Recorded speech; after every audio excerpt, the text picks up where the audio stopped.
मनुष्य की आत्मा, मनुष्य के प्राण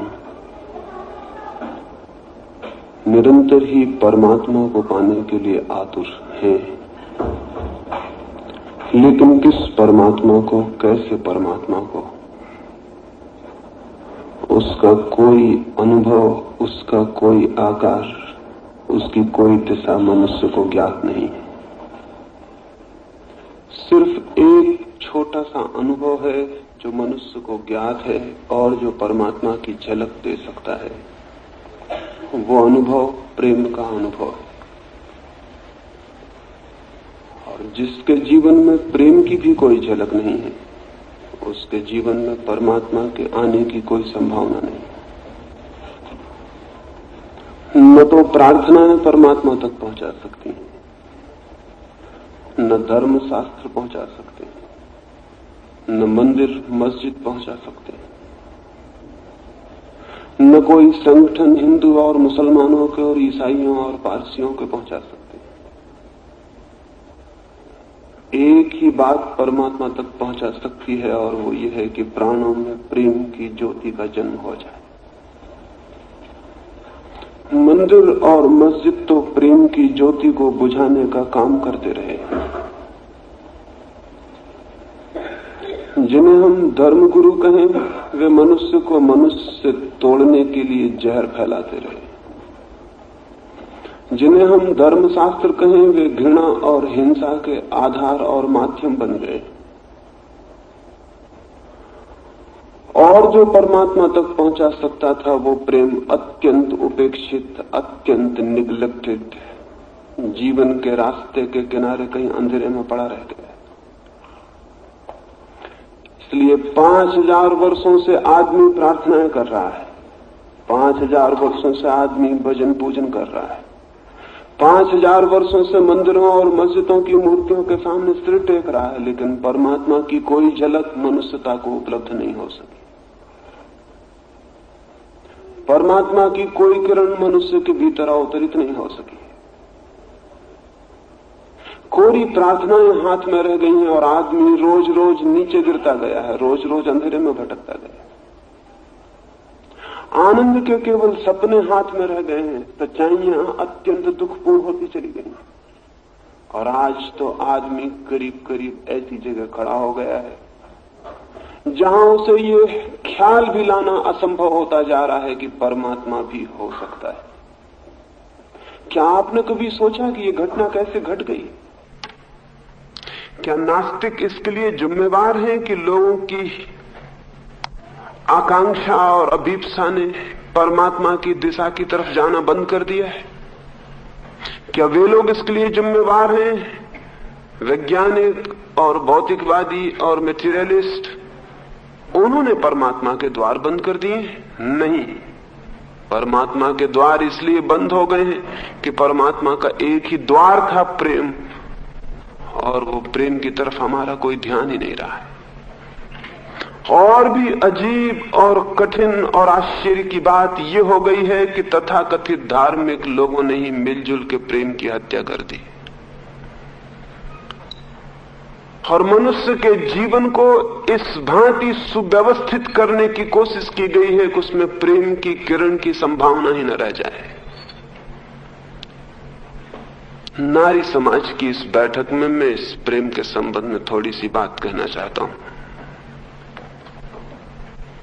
क्योंकि इसके अतिरिक्त मुझे कोई रास्ता नहीं दिखाई पड़ता कि कोई प्रभु तक कैसे पहुंच सकता है। और इतने लोग जो वंचित हो गए हैं प्रभु तक पहुंचने से, वो इसीलिए कि वो प्रेम तक पहुंचने से ही वंचित हो गए। समाज की पूरी व्यवस्था अब प्रेम की व्यवस्था है। परिवार का पूरा केंद्र अब प्रेम का केंद्र है। बच्चे के कंसेप्शन से लेके, उसके गर्भाधारण से लेके उसकी मृत्यु तक की सारी यात्रा अब प्रेम की यात्रा है। और हम इसी समाज को, इसी परिवार को, इसी गृहस्थी को सम्मान किए जाते हैं, आदर दिए जाते हैं, शोरगुल मचाए चले जाते हैं कि बड़ा पवित्र परिवार है, बड़ी पवित्र समाज है, बड़ा पवित्र जीवन है। और यही परिवार और यही समाज और यही सभ्यता जिसके गुणगान करते हम थकते नहीं। यही सभ्यता और यही समाज और यही परिवार मनुष्य को परमात्मा से रोकने का कारण बन रहा है। इस बात को थोड़ा समझ लेना जरूरी होगा। मनुष्यता के विकास में कहीं कोई बुनियादी भूल हो गई है। यह सवाल नहीं है कि एक आध आदमी ईश्वर को पाले, कोई कृष्ण, कोई राम, कोई बुद्ध, कोई क्राइस्ट ईश्वर को उपलब्ध हो जाए। ये कोई सवाल नहीं है। अरबों खरबों लोगों में अगर एक आदमी के जीवन में ज्योति उतर आती हो तो ये कोई विचार करने की बात भी नहीं है, इस पर कोई हिसाब रखने की भी जरूरत नहीं है। एक माली एक बगीचा लगाए, उसमें 10 करोड़ पौधे लगाए और एक फूल में एक छोटा सा फूल आ जाए एक पौधे में, तो उस माली की प्रशंसा करने कौन जाएगा?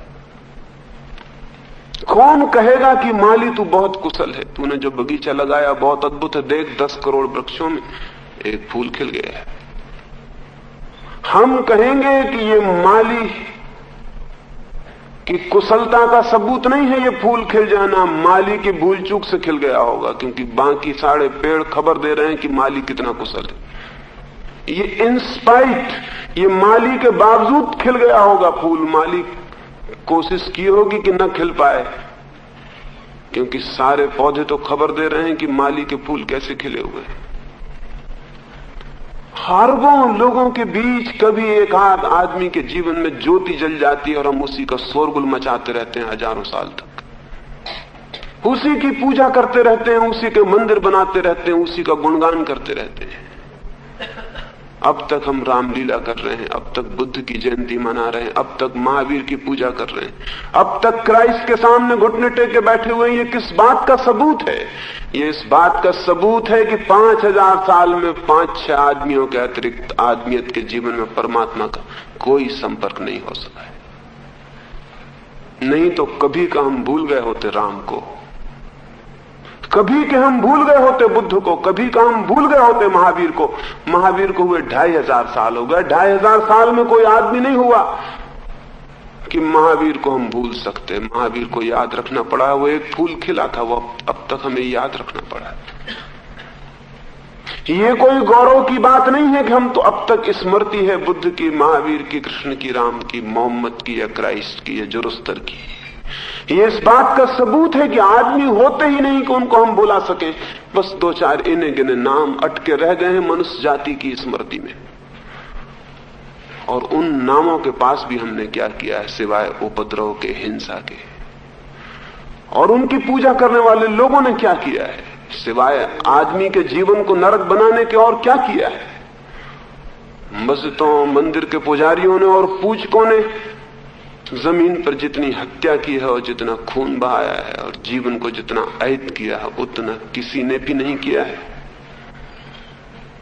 जरूर कहीं कोई बुनियादी भूल हो गई, नहीं तो इतने पौधे लगे और फूल ना आए, ये बड़े आश्चर्य की बात है। कहां भूल हो गई? मेरी दृष्टि में मनुष्य के जीवन का केंद्र ही अब तक प्रेम नहीं बनाया जा सका, इसलिए भूल हो गई है। और वो प्रेम बनेगा भी नहीं, क्योंकि जिन चीजों के कारण वो प्रेम जीवन का केंद्र नहीं बन रहा है, हम उन्हीं चीजों का शोरगुल मचा रहे हैं, आदर कर रहे हैं, सम्मान कर रहे हैं, तो कैसे होगा? मनुष्य की जन्म से लेकर मृत्यु तक की यात्रा ही गलत हो गई है। इस पर पुनर्विचार करना जरूरी है, अन्यथा सिर्फ हम कामनाएं कर सकते हैं और कुछ भी उपलब्ध नहीं हो सकता है। क्या गलत हो गया है? क्या आपको कभी ये बात ख्याल में आई कि आपका परिवार प्रेम का शत्रु है? क्या आपको कभी ये बात ख्याल में आई आपका समाज प्रेम का शत्रु है? क्या आपको ये बात कभी ख्याल में आई कि मनु से लेकर आज तक के सभी नीतिकार प्रेम के विरोधी हैं? जीवन का केंद्र है परिवार, और परिवार विवाह पर खड़ा किया गया है, जबकि परिवार प्रेम पर खड़ा होना चाहिए था। भूल हो गई। आदमी के सारे पारिवारिक विकास की बुनियादी भूल हो गई। परिवार निर्मित होना चाहिए प्रेम के केंद्र पर, और परिवार निर्मित किया जाता है विवाह के केंद्र पर। इससे ज्यादा झूठी और मिथ्या बात नहीं हो सकती। प्रेम और विवाह का क्या संबंध है? प्रेम से तो विवाह निकल सकता है, लेकिन विवाह से प्रेम नहीं निकलता और नहीं निकल सकता है। इस बात को थोड़ा समझ लें तो हम आगे बढ़ सकें। प्रेम परमात्मा की व्यवस्था है और विवाह आदमी की व्यवस्था है। विवाह सामाजिक संस्था है, प्रेम प्रकृति का दान है। प्रेम तो प्राणों के किसी कोने में अनजाने अपरिचित पैदा होता है, और विवाह समाज कानून नियमित करता है, स्थिर करता है, बनाता है। विवाह आदमी की इजाद है और प्रेम परमात्मा का दान है। हमने सारे परिवार को विवाह के केंद्र पर खड़ा कर दिया है, प्रेम के केंद्र पर नहीं। हमने ये मान रखा है कि विवाह कर देने से दो व्यक्ति प्रेम की दुनिया में उतर जाएंगे। अद्भुत झूठी बात है, और 5000 वर्षों में भी हमको इसका ख्याल नहीं आ सका। हम अद्भुत अंधे। दो आदमियों को साथ बांध देने से प्रेम के पैदा हो जाने की कोई जरूरत नहीं है, कोई अनिवार्यता नहीं है। बल्कि सच्चाई यह है कि जो लोग बंधा हुआ अनुभव करते हैं वे आपस में प्रेम कभी भी नहीं कर सकते। प्रेम का जन्म होता है स्वतंत्रता में। प्रेम का जन्म होता है स्वतंत्रता की भूमि में, जहां कोई बंधन नहीं है, जहां कोई जबरदस्ती नहीं है, जहां कोई कानून नहीं है। प्रेम तो व्यक्ति का अपना आत्मदान है, बंधन नहीं, जबरदस्ती नहीं, उसके पीछे कोई कानून नहीं, कोई नियम नहीं। लेकिन हमने आज तक की मनुष्यता की सभ्यता को सारी दुनिया में प्रेम से वंचित कर दिया। शुरू किरण जो प्रेम की पैदा होती है स्त्री या पुरुष के मन में, युवक और युवती के मन में, उस पहली किरण की हम गला घोंट के हत्या कर देते। हम कहते हैं विवाह प्रेम नहीं, और फिर हम कहते हैं विवाह से प्रेम पैदा होना चाहिए। फिर जो प्रेम पैदा होता है वो बिल्कुल पैदा किया होता है, कल्टीवेटेड होता है, कोशिश से लाया गया होता है। वो प्रेम वास्तविक नहीं होता, वो प्रेम स्पॉन्टेनियस नहीं होता, वो प्रेम प्राणों से सहज उठता नहीं, फैलता नहीं। और जिसे हम विवाह से उत्पन्न प्रेम कहते हैं, वो प्रेम केवल सहवास के कारण पैदा हुआ मोह होता है। प्राणों की ललक और प्राणों का आकर्षण और प्राणों की विद्युत वहां अनुपस्थित होती है। फिर ये परिवार बनता है, ये विवाह से पैदा हुआ परिवार। और परिवार की पवित्रताओं की कथाओं का हिसाब नहीं है, और परिवार के प्रशंसाओं का, स्तुतियों का भी कोई गणना नहीं है। और परिवार सबसे कुरूप संस्था साबित हुई है पूरे मनुष्य को विकृत करने में, परवर्टेड करने में।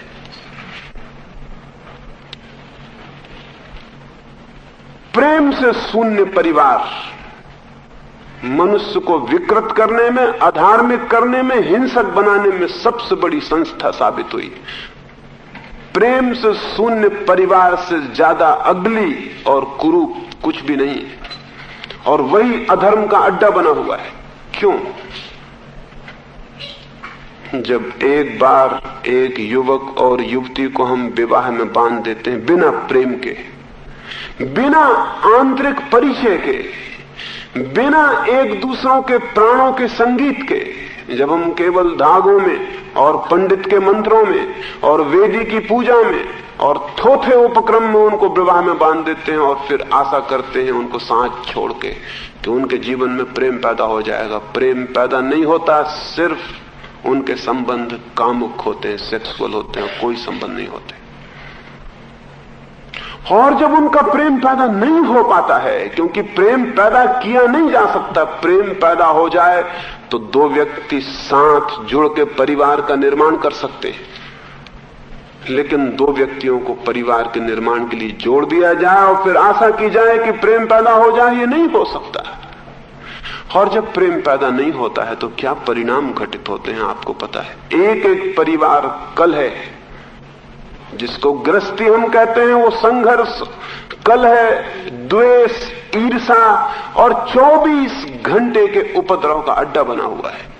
लेकिन न मालूम हम कैसे अंधे हैं, कैसे हम देखते भी नहीं। बाहर जब हम निकलते हैं तो हम मुस्कुराते हुए निकलते हैं, सब घर के आंसू पहुंच के बाहर आ जाते हैं। पत्नी भी हंसती हुई मालूम पड़ती, पति भी हंसता हुआ मालूम पड़ता है। ये चेहरे झूठे हैं, ये दूसरों को दिखाई पड़ने वाले चेहरे हैं। घरों के भीतर के चेहरे बहुत आंसुओं से भरे हुए हैं।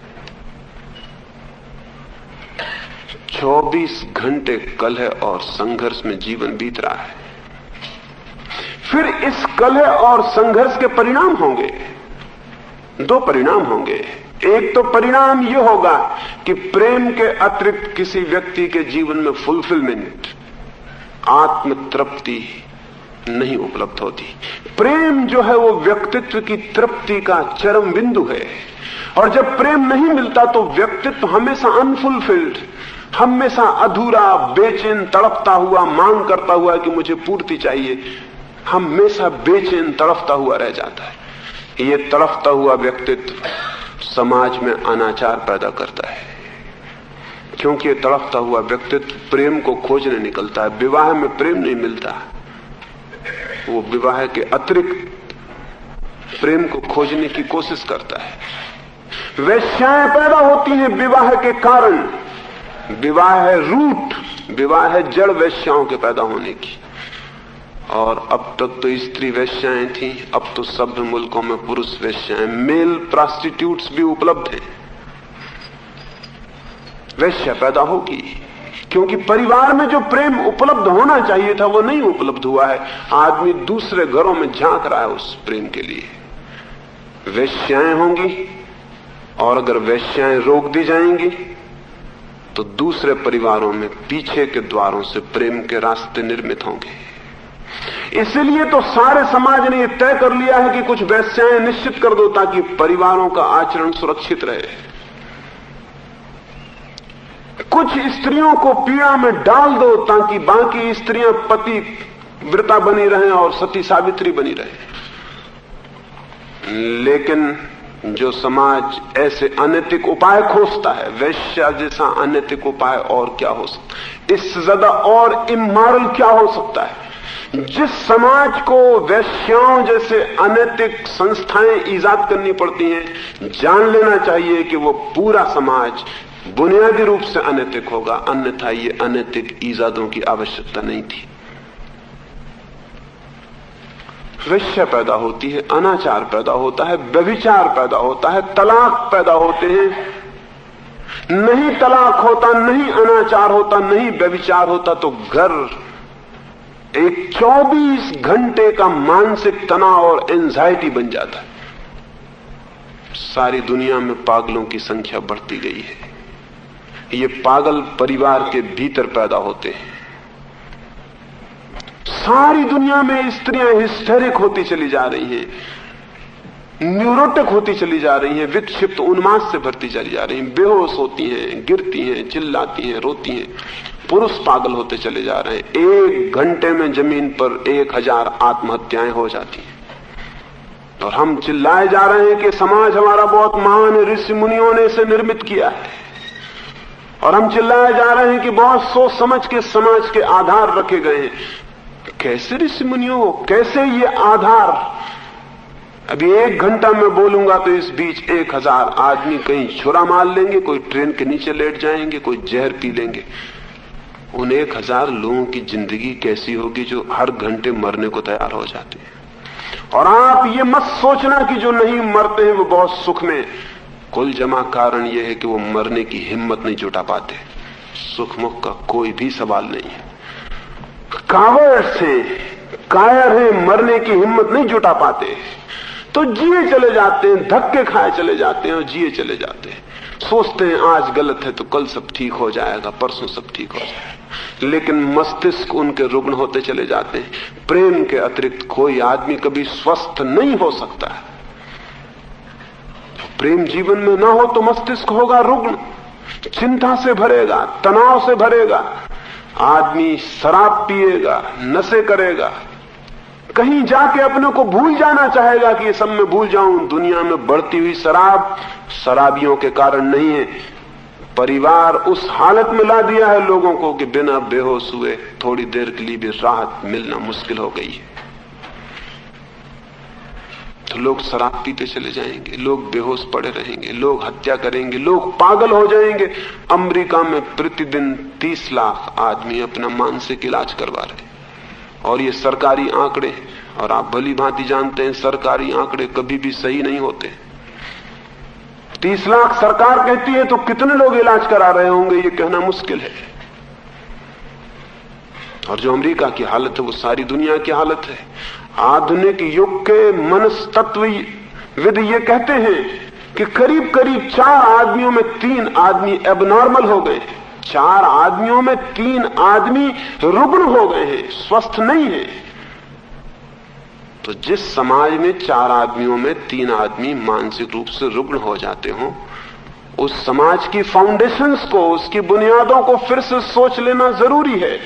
नहीं तो कल 4 आदमी ही रुग्ण हो जाएंगे और फिर सोचने वाले भी शेष नहीं रह जाएंगे, फिर बहुत मुश्किल हो जाएगी। लेकिन होता ऐसा है कि जब एक ही बीमारी से सारे लोग ग्रसित होते हैं तो उस बीमारी का पता नहीं चलता है। हम सब एक से रुग्ण, बीमार, परेशान, झूठी मुस्कुराहट से भरे हुए, तो हमें बिल्कुल पता नहीं चलता। सभी ऐसे हैं, इसलिए एट ईज मालूम पड़ते हैं। जब सभी ऐसे हैं तो ठीक है, ऐसी दुनिया चलती है, यही जीवन है।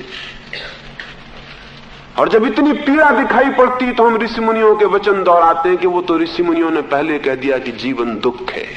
ये जीवन दुख नहीं है, ये दुख हम बनाए हुए हैं। वो तो पहले ही ऋषि मुनियों ने कह दिया है कि जीवन तो असार है, इससे छुटकारा पाना चाहिए। जीवन असार नहीं है, ये असार हमने बनाया हुआ है।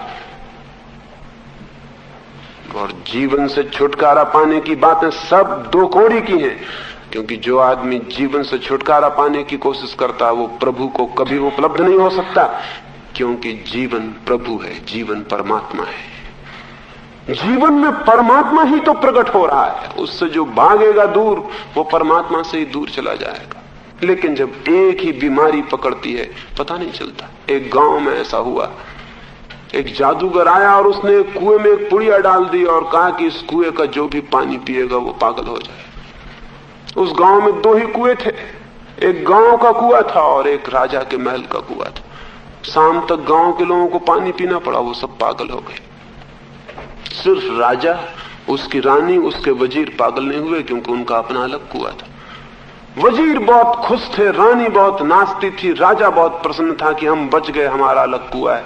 लेकिन सांझ होते उन्होंने पता चला कि बच के बड़ी भूल हो गई। सारी राजधानी के लोगों ने महल घेर लिया और वो चिल्लाने लगे कि राजा पागल हो गया, राजा को निकाल बाहर करो। गांव भर पागल हो गया था, उसको राजा पागल मालूम पड़ने लगा। राजा बहुत घबराया, उसने अपने वजीर को कहा अब क्या होगा। उसके सिपाही भी पागल हो गए, उसके सैनिक भी पागल हो गए, उसके पहरेदार भी चिल्ला रहे हैं कि राजा पागल हो गया, इसको निकाल बाहर करो, हमको स्वस्थ राजा चाहिए। वजीर ने कहा अब एक ही रास्ता है कि हम जल्दी से भागें और पीछे के रास्ते से जाकर उस कुएं का पानी पी ले जिसका इन सब लोगों ने पानी पिया है। राजा भागा और जाके उस कुएं का पानी पी लिया। उस रात उस गांव में बड़ा जलसा मनाया गया, एक शोभा यात्रा निकली। सारे गांव के लोग आनंद से नाचने लगे कि राजा का दिमाग ठीक हो गया। और राजा भी पागल हो गया था तो उनको पता चला कि इसका दिमाग ठीक हो गया। जब एक सी बीमारी पकड़ती है तो किसी को पता नहीं चलता, पूरी आदमियत जड़ से रुग्ण है इसलिए पता नहीं चलता। फिर हम दूसरी तरकीबें खोजते हैं इलाज की। कॉजेलिटी जो है, बुनियादी कारण जो उसको सोचते नहीं, ऊपरी इलाज सोचते हैं। ऊपरी इलाज हम क्या सोचते हैं? एक आदमी शराब पीने लगता है जीवन से घबराकर, एक आदमी जाके नृत्य देखने लगता है, वेश्या के घर बैठ जाता है जीवन से घबराकर, दूसरा आदमी सिनेमा में बैठ जाता है, तीसरा आदमी इलेक्शन लड़ने लगता है ताकि भूल जाए सब, इस उपद्रव में लग जाए तो भूल जाए सब, चौथा आदमी जाके मंदिर में बैठ के भजन कीर्तन करने लगता है। ये भजन कीर्तन करने वाला भी खुद के जीवन को भूलने की कोशिश कर रहा है, ये कोई परमात्मा को पाने का रास्ता नहीं है। परमात्मा तो जीवन में प्रवेश से उपलब्ध होता है, जीवन से भागने से नहीं। ये सब एस्केप है कि एक आदमी मंदिर में भजन कीर्तन कर रहा है, हिल डुल रहा है, हम कह रहे हैं भक्त जी बहुत आनंदित हो रहे हैं। भक्त जी आनंदित नहीं हो रहे हैं, भक्त जी किसी दुख से भागे हुए हैं, उसको भुलाने की कोशिश कर रहे हैं। शराब का ही ये दूसरा रूप है, ये स्पिरिचुअल इंटॉक्सिकेशन है। ये अध्यात्म के नाम से नई शराबें जो सारी दुनिया में चलती हैं। इन लोगों ने जीवन से भाग भाग के जिंदगी को बदला नहीं आज तक। जिंदगी वैसी की वैसी दुख से भरी हुई है, और जब भी कोई दुखी हो जाता है वो भी इनके पीछे चला जाता है कि हमको भी गुरु मंत्र दे दें, हमारा कान भी फूंक दें कि हम भी इसी तरह सुखी हो जाएं जैसे आप हो गए हो। लेकिन वो जिंदगी क्यों दुख पैदा कर रही है, इसको देखने के लिए, इसके विज्ञान को खोजने के लिए कोई भी जाता नहीं है। मेरी दृष्टि में जहां से शुरुआत होती है जीवन की, वहीं कुछ गड़बड़ हो गई है। और वो गड़बड़ ये हो गई है कि हमने मनुष्य जाति को प्रेम की जगह विवाह से थोप दिया है। फिर विवाह होगा और ये सारे रूप पैदा होंगे। और जब दो व्यक्ति एक दूसरे से बंध जाते हैं और उनके जीवन में कोई शांति और तृप्ति नहीं मिलती, तो वो दोनों एक दूसरे पर क्रुद्ध हो जाते हैं कि तेरे कारण मुझे शांति नहीं मिल पा रही है। वो कहता है तेरे कारण मुझे शांति नहीं मिल पा रही। वो एक दूसरे को सताना शुरू करते हैं, परेशान करना शुरू करते हैं, हैरान करना शुरू करते हैं। और इसी हैरानी, इसी परेशानी, इसी कलह, इसी एंजाइटी के बीच बच्चों का जन्म होता है। ये बच्चे पैदाइश से ही परवर्टेड हो जाते हैं, विकृत हो जाते हैं। मेरी समझ में, मेरी दृष्टि में, किसी दिन जब मनुष्य जाति आदमी के पूरे विज्ञान पर, आदमी की तो पूरी साइंस भी खड़ी नहीं हो सकी कि आदमी कैसा स्वस्थ और शांत हो, भजन कीर्तन के विज्ञान नहीं है। जिस दिन आदमी पूरी तरह आदमी के विज्ञान को विकसित करेगा, तो शायद आपको पता लगे कि दुनिया में बुद्ध, कृष्ण और क्राइस्ट जैसे लोग शायद इसीलिए पैदा हो सके कि उनके माँ बाप ने जिस क्षण में संभोग किया था, उनके माँ बाप अपूर्व प्रेम से संयुक्त हुए थे। वो प्रेम के क्षण में कंसेप्शन हुआ था। ये किसी दिन, जिस दिन जनन विज्ञान पूरा विकसित होगा, उस दिन शायद ये हमको पता चलेगा कि जो दुनिया में थोड़े से अद्भुत लोग हुए हैं, शांत, आनंदित, प्रभु को उपलब्ध, वे ही लोग हैं जिनका पहला अणु प्रेम की दीक्षा से उत्पन्न हुआ था, जिनका पहला जीवन अणु प्रेम में सरोबोर पैदा हुआ था। पति और पत्नी कलह से भरे हुए हैं, क्रोध से, ईर्ष्या से, एक दूसरे के प्रति संघर्ष से, अहंकार से, एक दूसरे की छाती पर चढ़े हुए पजस कर रहे हैं, एक दूसरे के मालिक बनना चाह रहे हैं, एक दूसरे को डोमिनेट करना चाह रहे हैं। इसी बीच उनके बच्चे पैदा हो रहे हैं। ये बच्चे किसी आध्यात्मिक जन्म में कैसे प्रवेश कर पाएंगे? मैंने सुना है एक घर में एक मां अपने बेटे, छोटे बेटे और अपनी छोटी बेटी को, वो दोनों बेटे और बेटी बाहर मैदान में लड़ रहे थे, एक दूसरे को घूंसेबाजी कर रहे थे। उस मां ने उनसे कहा कि अरे ये क्या करते हो, कितनी बार मैंने समझाया है कि लड़ो मत करे, आपस में लड़ो मत। उस लड़की ने कहा mummy we are not fighting, we are playing mummy and daddy. हम लड़ नहीं रहे हैं, हम तो मम्मी डैडी का खेल कर रहे हैं। हम लड़ नहीं रहे हैं, हम तो मम्मी डैडी का खेल दोहरा रहे हैं। जो घर में रोज हो रहा है वो हम दोहरा रहे हैं। ये खेल जन्म के क्षण से शुरू हो जाता है। इस संबंध में दो चार बातें समझ लेनी बहुत जरूरी है। पहली बात, मेरी दृष्टि में जब एक स्त्री और पुरुष परिपूर्ण प्रेम के आधार पर मिलते हैं, उनका संभोग होता, उनका मिलन होता, तो उस परिपूर्ण प्रेम के तल पर उनके शरीर ही नहीं मिलते हैं, उनका मनस भी मिलता है, उनकी आत्मा भी मिलती है।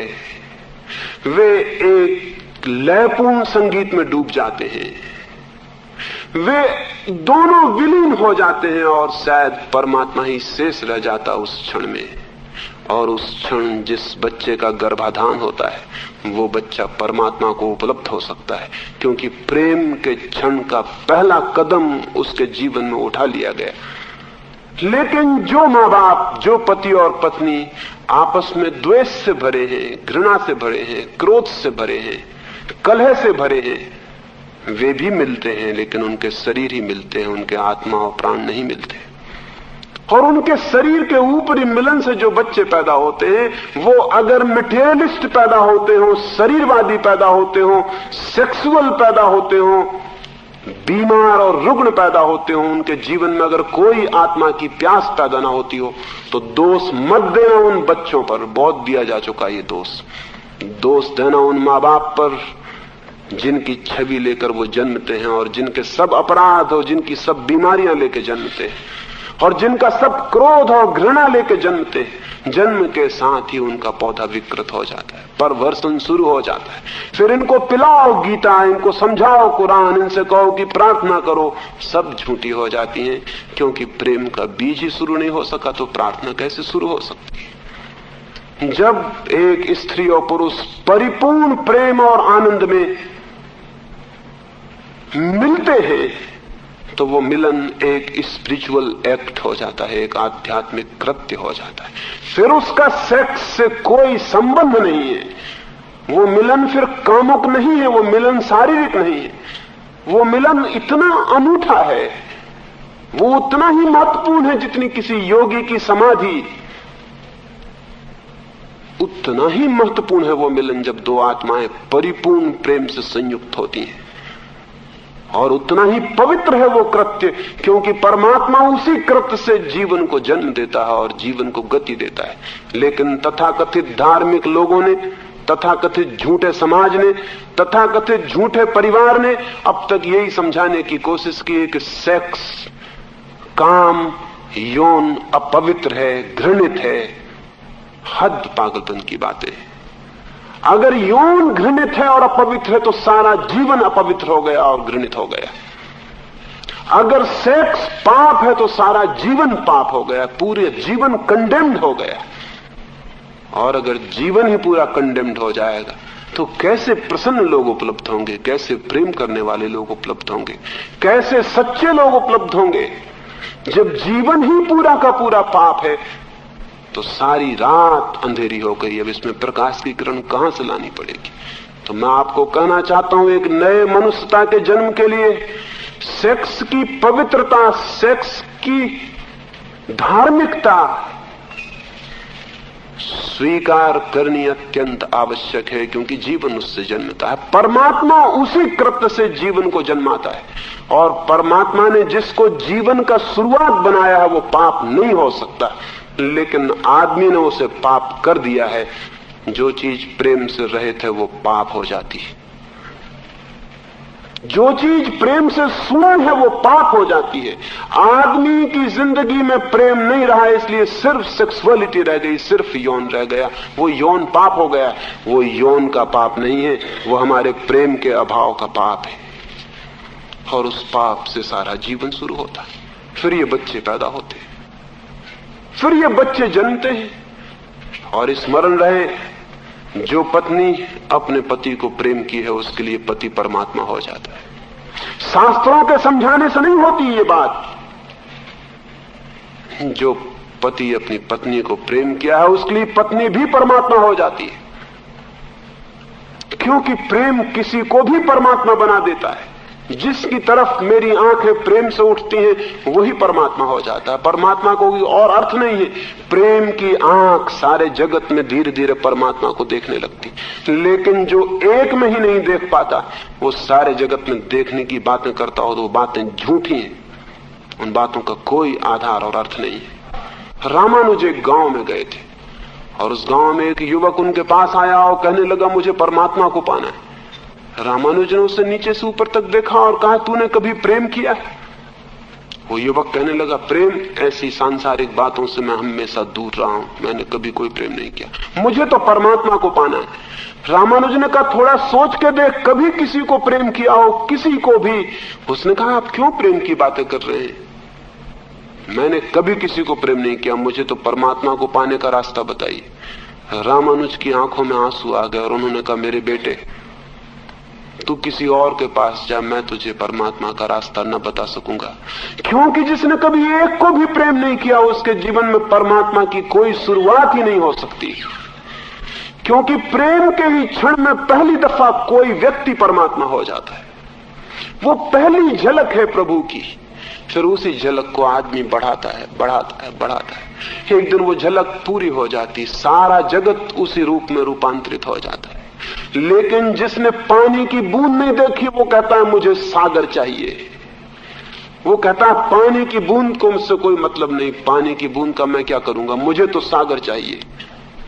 उससे हम कहेंगे कि तूने पानी की बूंद भी नहीं देखी, पानी की बूंद भी नहीं पा सका और सागर पाने चल पड़ा है, तो तू पागल है। क्योंकि सागर क्या है? पानी की अनंत बूंदों का जोड़ है। परमात्मा क्या है? प्रेम की अनंत बूंदों का जोड़ है। तो प्रेम की एक बूंद अगर निंदित है तो हो गया पूरा परमात्मा निंदित। फिर हमारे झूठे परमात्मा खड़े होंगे, मूर्तियां खड़ी होंगी, पूजा पाठ होगा, सब बकवास होगी, लेकिन हमारे प्राणों का कोई अंतर संबंध उससे नहीं हो सकता।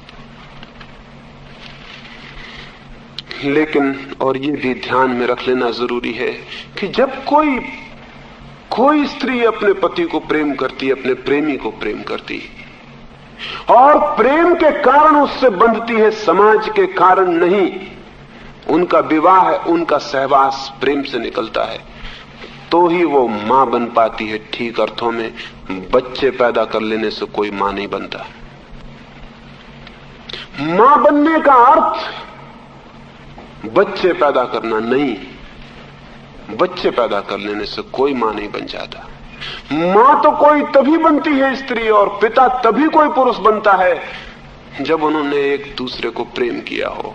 जब पत्नी अपने पति को प्रेम करती है, अपने प्रेमी को, तो बच्चे उसे अपने पति का पुनर्जन्म मालूम पड़ते हैं। वो रिबर्थ है उसके प्रेमी की। वो फिर वही शक्लें हैं, फिर वही रूप है, फिर वही निर्दोष आंखें हैं। जो उसके पति में छिपा था वो फिर प्रकट हुआ है। उसने अगर अपने पति को प्रेम किया है तो ही वो अपने बच्चों को प्रेम करती। बच्चों को किया गया प्रेम पति को किए गए प्रेम की प्रतिध्वनि है। नहीं तो कोई बच्चों को प्रेम नहीं कर सकता। मां बच्चों को प्रेम नहीं कर सकती जब तक उसने अपने पति को न चाहा हो पूरे प्राणों से, क्योंकि वो बच्चे उसके पति की प्रतिकृतियां हैं, वो उसकी प्रतिध्वनियां हैं, वो उसकी इकोज है। ये पति ही फिर वापस लौट आया है, फिर वापस लौट आया है। ये नया जन्म है उसके पति का। ये पति फिर पवित्र और नया होकर वापस लौट आया है। लेकिन पति के प्रति अगर प्रेम ही नहीं है तो ये बच्चों के प्रति प्रेम कैसे होगा? ये बच्चे उपेक्षित होंगे। बाप भी तभी कोई बनता है जब वो अपनी पत्नी को इतना प्रेम करता है कि पत्नी में उसे परमात्मा दिखाई पड़ने लगता है। तब बच्चे फिर उसके पत्नी का ही लौटता हुआ रूप है। पत्नी को जब उसने पहली दफे देखा था तब वो जैसी निर्दोष थी, तब जैसी शांत थी, तब जैसी सुंदर थी, तब जैसे उसकी आंखें झील की तरह थी। इन बच्चों में फिर वे आंखें वापस लौट आई हैं। इन बच्चों में फिर वही चेहरा वापस लौट आया है। ये बच्चे फिर उसी छवि को नया करके आ गए, जैसे पिछले वसंत में पौधे खिले थे, पिछले वसंत में पत्ते आए थे पौधों पर। फिर साल बीत गया, पुराने पत्ते गिर गए हैं, फिर नई कोंपने निकल आई, फिर नए पत्तों से वृक्ष भर गए, फिर लौट आया बसंत, फिर सब नया हो गया है। लेकिन जिसने पिछले वसंत को ही प्रेम नहीं किया था वो इस बसंत को कैसे प्रेम कर सकेगा? जीवन निरंतर लौट रहा है, निरंतर जीवन का पुनर्जन्म चल रहा है। रोज नया होता चला जाता है, पुराने पत्ते गिर जाते, नए आ जाते। जीवन की ये सतत सृजनात्मकता, ये क्रिएटिविटी ही तो परमात्मा है, यही तो प्रभु है। जो इसको पहचानेगा वही तो उसे पहचानेगा। लेकिन न मां बच्चों को प्रेम कर पाती, न पिता बच्चों को प्रेम कर पाता। और जब मां और बाप बच्चों को प्रेम नहीं कर पाते तो बच्चे जन्म से ही पागल होने के रास्ते पर संलग्न हो जाते। उनको दूध मिलता है, कपड़े मिलते हैं, मकान मिलते हैं, लेकिन प्रेम नहीं मिलता। और प्रेम के बिना उनको परमात्मा नहीं मिल सकता और सब मिल सकता है। अभी रूस का एक वैज्ञानिक बंदरों के ऊपर कुछ प्रयोग करता था। उसने कुछ नकली बंदरियां बनाई, झूठी मदर्स बनाई, नकली बिजली के यंत्र, हाथ पैर उनके बिजली के, तारों का उनका ढांचा। जो बंदर पैदा हुए उनको नकली माताओं के पास, तो नकली माताओं से चिपक गए। वो पहले दिन के बच्चे, उनको कुछ पता नहीं कि कौन असली है कौन नकली। वो नकली माँ के पास ले गए, उनको पैदा होते से वो जाके उसकी छाती से चिपक गए। नकली दूध है, वो दूध उनके मुंह में जा रहा है, वो पी लेते हैं दूध, वो चिपके रहते हैं। वो बंदरियां नकली, वो हिलती रहती, बच्चे समझते हैं कि माँ हिल हिल के उनको झुला रही।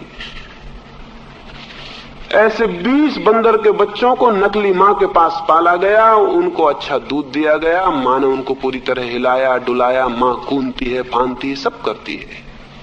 वो बच्चे स्वस्थ दिखाई पड़ते थे, फिर वो बड़े भी हो गए, लेकिन वो सब बंदर पागल निकले, वो सब पागल हो गए, वो सब एबनॉर्मल साबित हुए। उनको दूध मिला, उनका शरीर ठीक हो गया, सब ठीक था, लेकिन उनका विक्षिप्त व्यवहार हो गया। वैज्ञानिक बड़े हैरान हुए कि इनको क्या हुआ, इनको सब तो मिला, फिर ये विक्षिप्त कैसे हो गए। एक चीज जो वैज्ञानिक की लेबोरेटरी में नहीं पकड़ी जा सकती वो उनको नहीं मिली, प्रेम उनको नहीं मिला। और जो उन 20 बंदरों की हालत हुई वो 3.5 करोड़ मनुष्यों की हो रही। झूठी मां मिलती है, झूठा बाप मिलता है, नकली मां हिलाती रहती, नकली बाप हिलाता रहता, और ये बच्चे विक्षिप्त हो जाते हैं। फिर इनको हम कहते हैं ये शांत नहीं होते, ये अशांत होते चले जा रहे हैं, ये छुरेबाजी करते हैं, ये लड़कियों पे एसिड फेंकते हैं, ये कॉलेज में आग लगाते हैं, बस पे पत्थर फेंकते हैं, ये मास्टर को मारते हैं। मारेंगे, मारे बिना इनका कोई रास्ता नहीं। अभी थोड़ा थोड़ा मारते हैं, कल और ज्यादा मारेंगे। और तुम्हारे कोई शिक्षक और तुम्हारे कोई नेता और तुम्हारे कोई धर्मगुरु इनको नहीं समझा सकेंगे, क्योंकि ये सवाल समझाने का नहीं है। ये आत्मा रुग्ण पैदा हो रही है, ये रुग्ण आत्मा क्योस पैदा करेगी, ये चीजों को तोड़ेगी, फोड़ेगी, मिटाएगी। 3000 साल से जो चलती थी बात वो अब क्लाइमेक्स पे पहुंच रही है। 100 डिग्री तक हम पानी को गर्म करते हैं, पानी भाप बढ़ के उड़ जाता, 99 डिग्री तक नहीं उड़ता, 99 डिग्री तक पानी बना रहता, फिर 100 डिग्री पे भाप बनने लगता। 100 डिग्री पे पहुंच गई है आदमियत का पागलपन, अब वो भाप बन के उड़ना शुरू हो रहा। मत चिल्लाइए, मत परेशान होइए, बनने दीजिए भाप। और आप उपदेश देते रहिए, और आपके साधु संत समझाते रहे अच्छी अच्छी बातें, और गीता की टीकाएं करते रहे, और कुरान पे प्रवचन करते रहे। करते रहो प्रवचन टीकाएं और गीताओं पर, और दोहराते रहो पुराने शब्दों को। ये भाप बननी बंद नहीं होगी।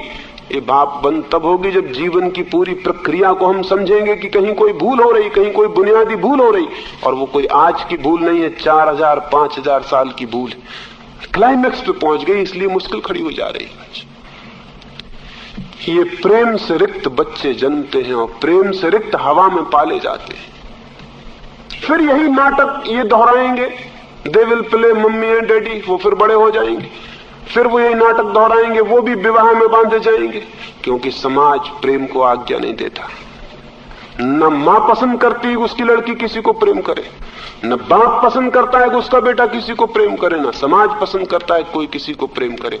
प्रेम तो होना ही नहीं चाहिए, प्रेम तो पाप है, प्रेम तो होने नहीं चाहिए, वो तो बिल्कुल ही बात योग्य नहीं है। विवाह होना चाहिए, फिर प्रेम नहीं होगा, फिर विवाह होगा, फिर वही पहिया पूरा का पूरा घूम जाएगा।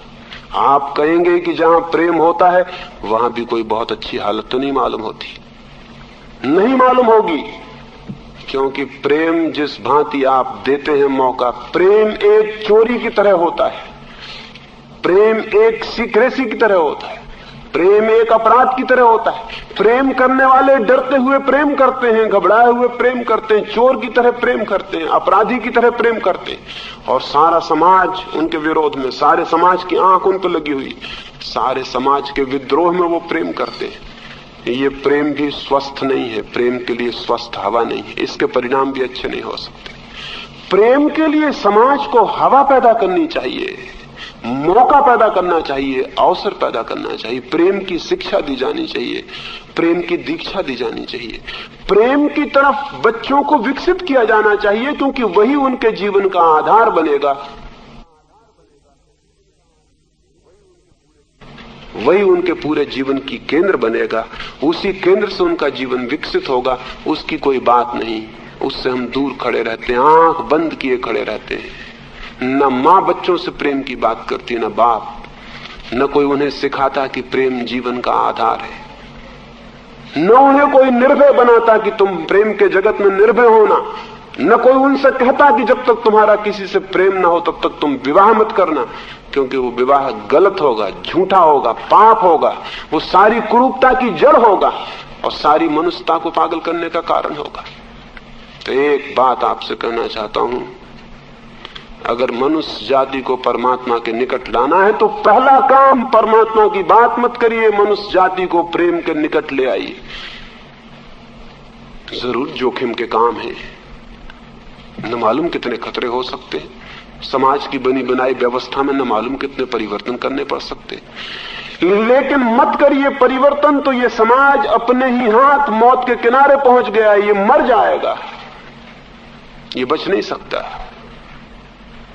प्रेम से रिक्त लोग ही युद्धों को पैदा करते हैं, प्रेम से रिक्त लोग ही अपराधी बनते हैं, प्रेम से रिक्तता ही क्रिमिनलिटी की जड़ है और सारे दुनिया में अपराधी फैलते चले जाते हैं। जैसा मैंने आपसे कहा, जैसा मैंने ये कहा कि अगर किसी दिन जनन विज्ञान पूरा विकसित होगा तो हम शायद पता लगा पाए कि कृष्ण का जन्म किन स्थितियों में हुआ, किस हार्मनी में कृष्ण के माँ बाप ने किस प्रेम के क्षण में कंसेप्शन लिया इस बच्चे को, किस प्रेम के क्षण में ये बच्चा अवतरित हुआ।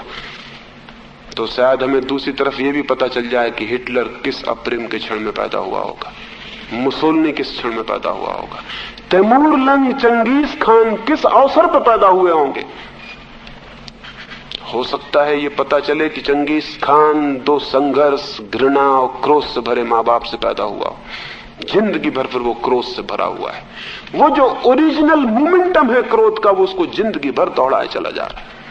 चंगेज खान जिस गांव में गया लाखों लोगों को कटवा दिया, तैमूर लंग जिस राजधानी में गया 10,000 बच्चों की गर्दनें कटवा देता, भालों में छिदवा देता, जुलूस निकलता तो 10,000 बच्चों की गर्दनें लटकी हुई हैं भालों के ऊपर, पीछे तैमूर लंग जा रहा है। लोग पूछते ये तुम क्या करते हो, तो तैमूर लंग कहता ताकि लोग याद रखें कि तैमूर कभी इस नगरी में आया था। इस पागल को कोई याद रखवाने की और कोई बात याद नहीं पड़ती थी। हिटलर ने जर्मनी में 60 लाख यहूदियों की हत्या की, 500 यहूदी रोज मारता रहा। स्टालिन ने रूस में 60 लाख लोगों की हत्या की।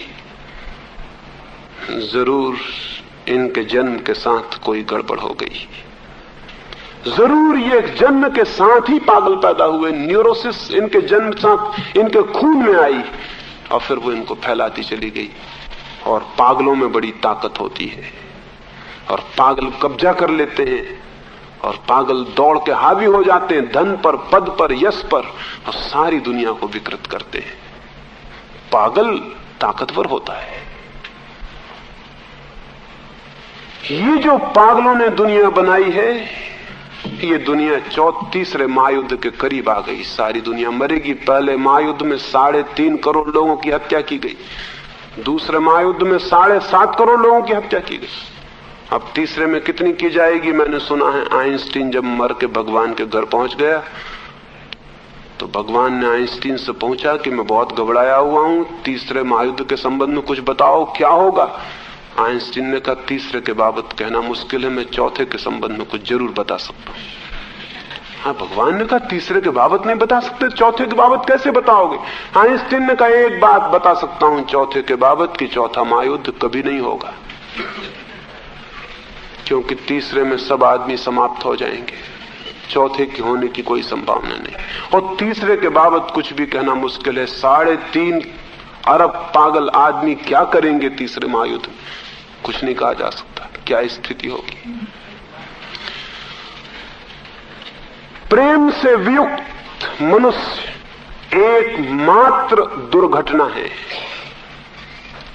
तो मैं अंत में ये बात निवेदन करना चाहता हूं। मेरी बातें बड़ी अजीब लगी होंगी क्योंकि ऋषि मुनि इस तरह की बातें करते ही नहीं। मेरी बात बहुत अजीब लगी होगी क्योंकि आपने सोचा होगा कि मैं भजन कीर्तन का कोई नुस्खा बताऊंगा।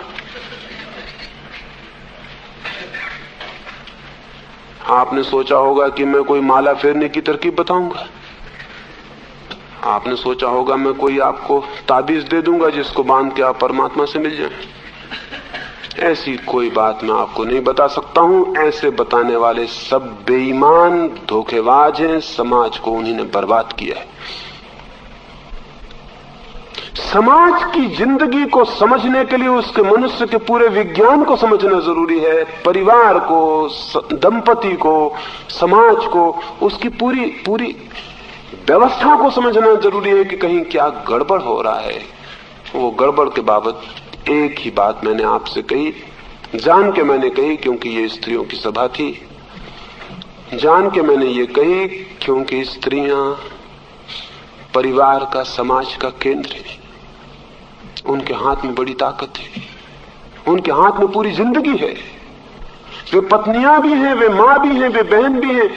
वे एक बहुत बड़े घेरे पर उनके प्रेम का प्रभाव पड़ेगा। अगर सारी दुनिया की स्त्रियां ये तय कर लें कि हम पृथ्वी को एक प्रेम का घर बनाएंगे, झूठे विवाह का नहीं, हाँ प्रेम से विवाह निकले, वो सच्चा विवाह होगा।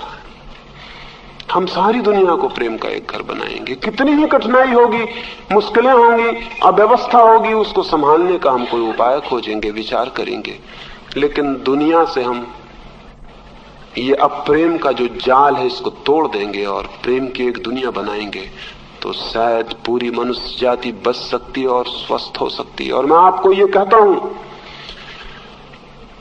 कि अगर सारे जगत में प्रेम के केंद्र पर परिवार बन जाए तो सुपरमैन की जो कल्पना हजारों वर्षों से रही है आदमी को, महामानव की, वो नीत्शे कल्पना करता है और अरविंद कल्पना करते हैं, वो कल्पना पूरी हो सकती है। लेकिन न तो अरविंद की प्रार्थनाओं से और न नीत्शे के द्वारा पैदा किए गए फैसिज्म से।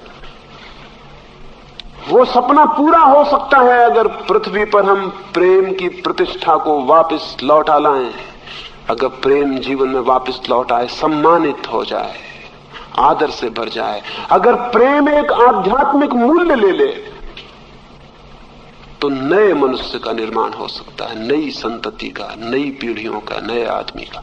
और वो आदमी, वो बच्चा, वो भ्रूण जिसका पहला अणु प्रेम से जन्मे, विश्वास किया जा सकता है, आश्वासन किया जा सकता है कि उसकी अंतिम श्वास परमात्मा में निकलेगी। प्रेम है प्रारंभ, परमात्मा है अंत। वो अंतिम सीढ़ी है। जो प्रेम को नहीं पाता वो परमात्मा को तो पा ही नहीं सकता। ये इम्पॉसिबिलिटी है, ये असंभावना है। लेकिन जो प्रेम में दीक्षित हो जाता है और प्रेम में विकसित होता है और प्रेम की श्वासों में पलता है और प्रेम के फूल जिसकी श्वास श्वास बन जाते हैं और प्रेम जिसका अणु अणु बन जाता है, और जो प्रेम में बढ़ता जाता है, बढ़ता जाता है, एक दिन वो पाता है कि प्रेम की जिस गंगा में चला था वो गंगा अब किनारे छोड़ रही है और सागर बन रही है। एक दिन वो पाता है कि गंगा के किनारे मिटते जाते हैं और अनंत सागर आ गया सामने। छोटी सी गंगा की धार थी गंगोत्री में, बड़ी छोटी सी प्रेम की धार होती है शुरू में, फिर वो बढ़ती है, फिर वो बड़ी होती है, फिर वो पहाड़ों मैदानों को पार करती है। फिर एक वक्त आता है कि किनारे छूटने लगते हैं। जिस दिन प्रेम के किनारे छूट जाते हैं उसी दिन प्रेम परमात्मा बन जाता है। जब तक प्रेम के किनारे होते तब तक वो परमात्मा नहीं होता। गंगा नदी होती है जब तक कि वो जमीन के किनारों से बंधी होती है, फिर किनारे छूटते हैं और सागर से मिल जाती, फिर वो परमात्मा से मिल जाती है। प्रेम की सरिता और परमात्मा का सागर है। लेकिन हम प्रेम की सरता ही नहीं, हम प्रेम की नदियां ही नहीं, और हम बैठे हैं हाथ पैर जोड़े और प्रार्थना कर रहे हैं कि हमको भगवान चाहिए। जो सरिता नहीं है वो सागर को कैसे पाएगा? सारी मनुष्य जाति के लिए एक पूरा आंदोलन चाहिए। पूरी मनुष्य जाति के आमूल परिवर्तन की जरूरत है। पूरा परिवार बदलने की जरूरत है। बहुत कुरूप है हमारा परिवार, वो बहुत सुंदर हो सकता है, लेकिन प्रेम के केंद्र पर पूरे समाज को बदलने की जरूरत है। और तब एक धार्मिक मनुष्यता जरूर पैदा हो सकती। प्रेम प्रथम, परमात्मा अंतिम। और क्यों प्रेम परमात्मा पर पहुंच जाता है? क्योंकि प्रेम है बीज और परमात्मा है वृक्ष। प्रेम का बीज ही फिर फूटता है और वृक्ष बन जाता है। सारी दुनिया की स्त्रियों से मेरा कहने का ये मन होता है, और खासकर स्त्रियों से, क्योंकि पुरुष के लिए प्रेम और बहुत सी जीवन की दिशाओं में एक दिशा है, स्त्री के लिए प्रेम अकेली दिशा है।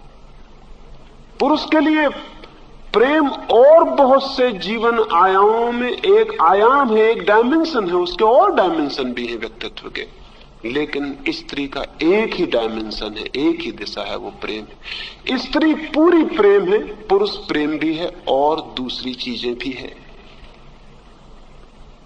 अगर स्त्री का प्रेम विकसित हो और वो समझे प्रेम की कीमिया, प्रेम की केमिस्ट्री, और बच्चों को दीक्षा दे प्रेम की शिक्षा में, और प्रेम के आकाश में उठने के लिए उनके पंखों को मजबूत करे। अभी तो हम काट देते हैं पंख, जमीन पे सर को विवाह की, प्रेम के आकाश में मत उड़ना। जरूर आकाश में उड़ना जोखम का होता है, जमीन पे चलना जोखम का नहीं होता, लेकिन जो जोखम नहीं उठाते वो जमीन पर रेंगने वाले कीड़े हो जाते हैं, और जो जोखम उठाते हैं वो दूर अनंत आकाश में उड़ने वाले बाज पक्षी सिद्ध होते हैं। आदमी रेंगता हुआ कीड़ा हो गया है। कोई भी जोखम मत उठाना, कोई रिस्क नहीं, कोई डेंजर नहीं, कोई खतरा मत उठाना। अपना घर का दरवाजा बंद करो, जमीन पे सरको, आकाश में मत उड़ना। प्रेम की जोखम सिखाएं, प्रेम का खतरा सिखाएं, प्रेम का अभय सिखाएं, और प्रेम के आकाश में उड़ने के लिए उनके पंखों को मजबूत करें छोटे बच्चों के, और चारों तरफ जहां भी प्रेम पर हमला होता हो उसके खिलाफ खड़े हो जाएं। प्रेम को मजबूत करें, ताकत दें। प्रेम के जितने दुश्मन खड़े हैं दुनिया में, नीति शास्त्री खड़े हुए हैं, थोते हैं वो नीति शास्त्री, क्योंकि प्रेम के विरोध में जो है वो क्या नीति शास्त्री होगा। साधु सन्यासी खड़े हैं, क्योंकि वो कहते हैं ये सब पाप है, ये सब बंधन है, इसको छोड़ो, परमात्मा की तरफ चलो। जो आदमी कहता है प्रेम को छोड़ के परमात्मा की तरफ चलो, वो परमात्मा का शत्रु है, क्योंकि प्रेम के अतिरिक्त परमात्मा तक जाने का कोई रास्ता ही नहीं। बड़े बूढ़े खड़े, उनका अनुभव कहता है कि प्रेम खतरा है। अनुभवी लोगों से जरा सावधान रहना, क्योंकि जिंदगी में कभी कोई नया रास्ता वो नहीं बनने देते हैं। वो कहते पुराने रास्ते का हमें अनुभव है, हम पुराने रास्ते पे चले हैं, उसी पे सबको चलना चाहिए। लेकिन जिंदगी को रोज नया रास्ता चाहिए। जिंदगी कोई रेल की पटरियों पे दौड़ती हुई रेलगाड़ी नहीं है कि पटरियों पे बंधी पटरियों पे दौड़ती रहे और दौड़ेगी। नया रास्ता बना देती, पहाड़ों में, मैदानों में, जंगलों में, अनूठे रास्तों से निकलती है, अनजान जगत में प्रवेश करती है और सागर तक पहुंच जाती। तो नारियों के सामने एक ही काम है। वो काम ये नहीं है कि अनाथ बच्चों को पढ़ा रहे हैं बैठ के। तुम्हारे बच्चे भी सब अनाथ हैं, नाम के लिए वो बच्चे हैं तुम्हारे, न उनका माँ है न उनका बाप है। समाज सेवक स्त्रियां सोचती हैं अनाथ बच्चों का अनाथालय खोद दिया, बहुत बड़ा काम कर रहा है। उनको पता नहीं कि तुम्हारे बच्चे भी अनाथ हैं। तुम दूसरों के अनाथ बच्चों को शिक्षा देने जा रही हो, तुम पागल हो। तुम्हारे बच्चे खुद अनाथ हैं, ऑर्फन्स हैं, कोई नहीं है उनका, न तुम हो न तुम्हारे पिता है, न उनकी माँ है, न उनका कोई भी नहीं है उनका, क्योंकि वो प्रेम ही नहीं है जो उनको सनाथ बनाता है। सोचते हम आदिवासी बच्चों को जाके शिक्षा दे रहे हैं। तुम आदिवासी बच्चों को शिक्षा दो, तुम्हारे बच्चे धीरे धीरे आदिवासी हुए चले जा रहे हैं। बीटल हैं, बीटनिक हैं, फलां टिका हैं, ये फिर से आदमी के आदिवासी होने की शक्लें।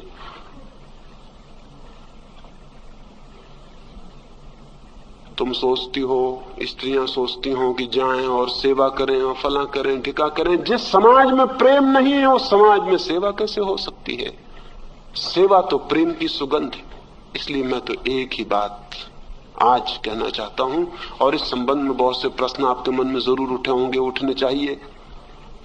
तो अगर आपने चाहा तो मैं दोबारा आपके सारे प्रश्नों के उत्तर देना चाहूंगा। आज तो सिर्फ एक धक्का आपको दे देना चाहता हूं कि आपके भीतर चिंतन शुरू हो जाए।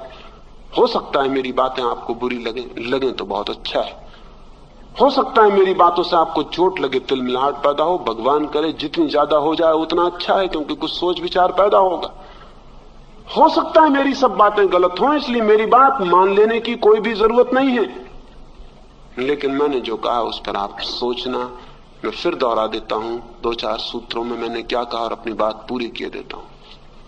आज तक का मनुष्य का समाज प्रेम के केंद्र पर निर्मित नहीं है। इसीलिए विक्षिप्तता है, इसीलिए पागलपन है, इसीलिए युद्ध है, इसलिए आत्महत्याएं हैं, इसीलिए अपराध है। प्रेम की जगह आदमी ने एक झूठा सब्स्टिट्यूट विवाह का इजाद कर लिया है। विवाह के कारण वेश्याएं हैं, गुंडे हैं, विवाह के कारण शराब है, विवाह के कारण बेहोशियां हैं, विवाह के कारण भागे हुए सन्यासी हैं, विवाह के कारण मंदिरों में भजन करने वाले झूठे लोग हैं। और जब तक विवाह है तब तक ये रहेगा। मैं ये नहीं कह रहा हूं कि विवाह मिट जाए, मैं ये कह रहा हूं कि विवाह प्रेम से निकले। विवाह से प्रेम नहीं निकलता है, प्रेम से विवाह निकले तो शुभ है। और विवाह से प्रेम को निकालने की कोशिश की जाए तो ये प्रेम झूठा होगा, क्योंकि जबरदस्ती कभी भी कोई प्रेम नहीं निकाला जा सकता है। प्रेम या तो निकलता है या नहीं निकलता, जबरदस्ती नहीं निकाला जा सकता है। तीसरी बात मैंने ये कही कि जो माँ बाप प्रेम से भरे हुए नहीं हैं, उनके बच्चे जन्म से ही विकृत, परवर्टेड, एबनॉर्मल, रुग्ण और बीमार पैदा होंगे। मैंने ये कहा कि जो माँ बाप, जो पति पत्नी, जो प्रेमी युगल प्रेम के संभोग में लीन नहीं होते हैं, वे केवल उन बच्चों को पैदा करेंगे जो शरीरवादी होंगे, भौतिकवादी होंगे, जिनके जीवन की आंख पदार्थ के ऊपर कभी नहीं उठेगी, जो परमात्मा को देखने के लिए अंधे पैदा होंगे। आध्यात्मिक रूप से अंधे बच्चे हम पैदा कर रहे हैं। मैंने आपसे ये कहा, चौथी बात कि माँ बाप अगर एक दूसरे को प्रेम करते हैं तो ही वो बच्चों के माँ बनेंगे, बाप बनेंगे, क्योंकि बच्चे उनकी ही प्रतिध्वनियां हैं। वे आया हुआ नया बसंत है, वे फिर से जीवन के दरख्त पर लगी हुई कोंपले। लेकिन जिसने पुराने बसंत को प्रेम नहीं किया, वो नए बसंत को कैसे प्रेम करे। और मैंने अंतिम बात आपसे ये कही कि प्रेम शुरुआत है और परमात्मा अंतिम विकास है। प्रेम को जीवन शुरू हो तो परमात्मा पर पूर्ण होता है। प्रेम बीज बने तो परमात्मा अंतिम वृक्ष की छाया बनता है। प्रेम गंगोत्री हो तो परमात्मा का सागर उपलब्ध होता है। इसलिए जिसके मन की भी कामना हो कि परमात्मा तक जाए, वो अपने जीवन को प्रेम के गीत से भर ले। और जिसकी भी आकांक्षा हो कि पूरी मनुष्यता परमात्मा के जीवन से भर जाए, वो सारी मनुष्यता को प्रेम की तरफ ले जाने के मार्ग पर जितनी बाधाएं हैं उनको तोड़े, मिटाए और प्रेम को उन्मुक्त आकाश दे, ताकि एक दिन एक नए मनुष्य का जन्म हो सके। पुराना मनुष्य रुग्ण था, कुरूप था, अशुभ था। पुराने मनुष्य ने अपनी सुसाइड का इंतजाम कर लिया है। वो विश्वघात कर रहा है, सारे जगत में एक साथ आत्मघात कर लेगा। यूनिवर्सल सुसाइड का इंतजाम कर लिया। अगर इसे बचाना है तो प्रेम की वर्षा, प्रेम की भूमि और प्रेम के आकाश को निर्मित कर लेना जरूरी। ये थोड़ी सी बातें मैंने कही। मेरी बातों को इतने प्रेम और शांति से सुना, उससे मैं बहुत बहुत आनंदित हूं। अगर मेरी बात से किसी के मन को जरा भी चोट और ठेस पहुंची हो तो वो मुझे क्षमा कर दे। उसे चोट और ठेस पहुंचाने की मेरी कोई इच्छा नहीं, लेकिन मेरे हृदय में बड़ी पीड़ा जरूर है, क्योंकि आदमी के साथ जो हुआ है वो बहुत पीड़ादायी है। और मेरी पीड़ा के कारण ही मुझे लगता है कि सब कुछ तोड़ दिया जाए एक बार की तो शायद सब कुछ नया हो, जीवन ठीक दिशा में गतिमान हो सके। अंत में सबको फिर से धन्यवाद देता हूं मेरी बातें सुनने के लिए, और मेरी बातें सोचेंगे इसका आग्रह करता हूं। और सबसे अंत में सबके भीतर बैठे परमात्मा को प्रणाम करता हूं। मेरे प्रणाम स्वीकार करें।